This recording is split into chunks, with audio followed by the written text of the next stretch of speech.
How's it going?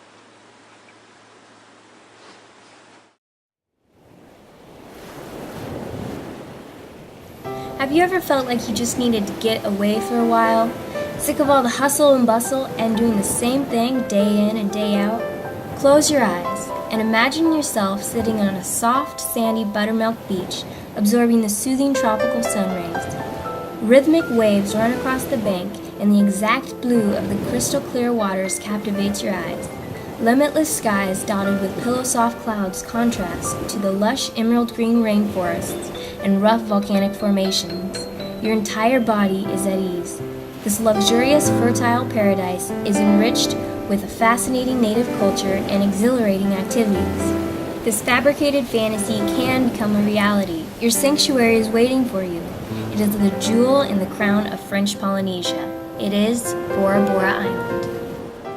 As described by a current visitor, it's a short 40-minute flight from the Tahitian capital Papeete to Bora Bora, but by the time you're there, you feel as though you're in another world. Your senses are saturated as soon as you step off the plane in Moto Mute, a tiny islet home to Bora Bora's increasingly popular airport.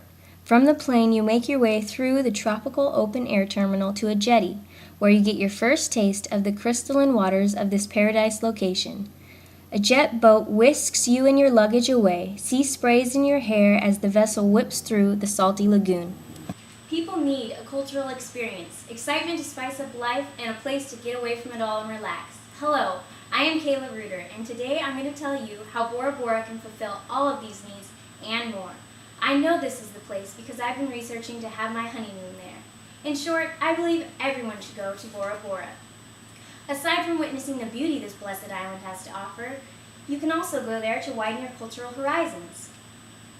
As the International Circuit website states, ancient folklore of 6,000 inhabitants influenced traditional song and dance, and they love to share it with the visitors. Aside from this, you can also see firsthand how Bora Borans live by going to Vitape Village, the main village in Bora Bora. And if you're worried about a language barrier, don't be.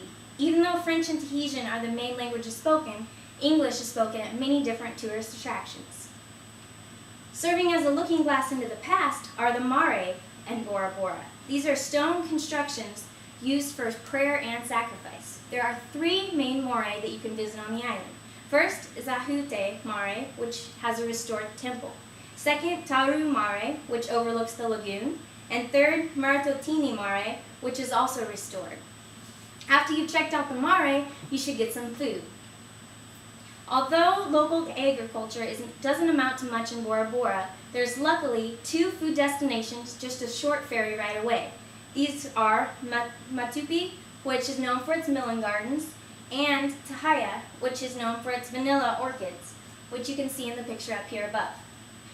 If you find yourself in Payapati, look for the restaurant on wheels, which is Les Relates.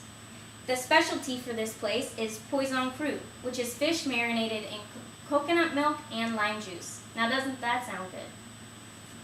Now that we've visualized stretching our cultural boundaries, it is time to have some fun. And yes, Bora Bora offers a lot to do. If you're interested in water sports, for example, you can go snorkeling, scuba diving, water skiing, jet boat touring, windsurfing, kiteboarding, and rent some wave runners. However, if you're not a big fan of the water, there's still some stuff for you, such as 4x4 safaris, parasailing, deep-sea fishing, shark and ray feeding, hiking and climbing, lagoon excursions, horseback riding, light tackle fishing, and helicopter tours. Now, doesn't that sound fun? Just to help you imagine what it would be like, I looked for the help of Nancy Smay, a travel expert, and she would like to explain to you her 4x4 safari. We climbed aboard, smiling at our guide and fellow explorers through layers of sunscreen. The truck rolled out onto the single 17-mile road that circles the island. Our driver introduced himself and asked if anyone had back problems. In response to our unanimous no, he smiled and advised us to hold on. We each found a grip, and within seconds, the truck turned and careened upward, following a steep angle up a rutted, muddy path, shaking violently. What had begun as fingertip holds quickly turned into white-knuckled death grips on the truck's frame as my 5 companions and I held on tightly to avoid crashing into each other during our race upward into the thick interior of Bora Bora. Now doesn't that sound like fun? Aside from all these adventures, I think the aquascope seems like the most interesting. This is a semi-submersible watercraft that gets you up close and personal with the lagoon life in Bora Bora. As you can see here, this is the part that's underwater, and these windows are huge, like the one this woman is looking through. You can definitely see some cool things without even getting wet. After an exhilarating time in Bora Bora, you can also have some relaxation. In fact, the Bora Bora philosophy is ate pepe, which means not to worry. As you can see, everybody is relaxed and calm here. And if you still want to tour the island, I would say you should pick the mini van and bus tours. They give you an overview of the island, but it's very relaxing. Or you can arrange a picnic on the beach, like these lovers here are doing. And finally, the best thing for relaxation in Bora Bora is the massage services. Check out the Tahitian Sun Network website to view some pictures and set up your appointment. Although this destination is a dream come true, it does come with some unfortunate consequences, and the first of these is cost. In fact, hotel ranges from $300 a night for a garden view room to $1,000 a night for an overwater bungalow. That's quite a bit. But luckily, these prices are not set in stone. In fact, I found one website that stated it was only $500 a night for an overwater bungalow. So I'm sure if you shop around, you can find a good deal. Aside from this, activities are also very expensive. From the TrueTahitianVacation.com, I found that the lowest was $50 for mini bus van tours, and the highest $350 for private ATV lagoon tours. In addition, food can also be very expensive if you're continuously eating out. Aside from the lightening of your wallet, the vacation could be a slight health risk.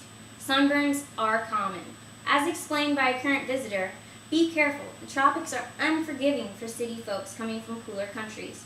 And if it's cloudy, be even more careful, as it makes sunburns even sneakier.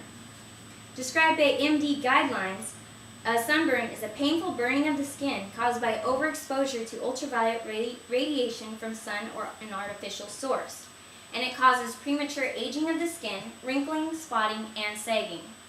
And remember, you're at risk if you're in a tropical area. However, sun is better than no sun at all.